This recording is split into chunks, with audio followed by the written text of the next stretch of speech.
cutting back on controversial standardized tests. Many parents, students, and teachers have called for these changes. Now it's becoming reality. Replacing an outdated, high-stakes, high-stress testing environment. New at 6, the new ways students could prove their progress and the technology that would personalize your child's tests. It doesn't have to be a 4-hour exam.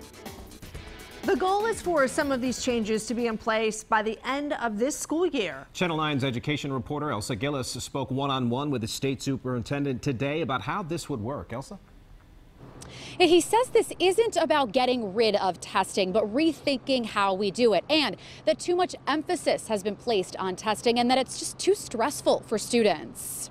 Standardized testing in North Carolina is on its way to looking very different in the years to come under State Superintendent Mark Johnson. It is taking time away from teaching. It's taking time away from learning. We have to change that. He told me today that students in grades K through 8 will see fewer questions and shorter tests starting at the end of this school year. And he says those end-of-year tests won't be the only factor determining whether a student can move on to the next grade. If a student throughout the course of the school year has shown progress and enough progress to move on to the next grade, even if they have a bad test day on that last end-of-year test, we can still point to that as evidence and a measure that they're ready to move on. In the next few years, Johnson wants to go even further by moving away from standardized tests. This is all about replacing an outdated, high-stakes, high-stress testing environment with new technology. That technology, like a tablet, would capture what a student understands during a lesson. And it immediately gives that information to the teacher so the teacher knows where the student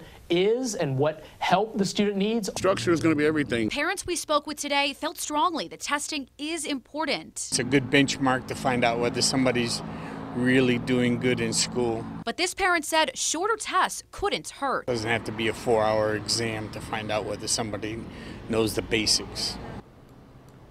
Well, Elsa, he said there that a couple of local districts are already using this technology. What are they?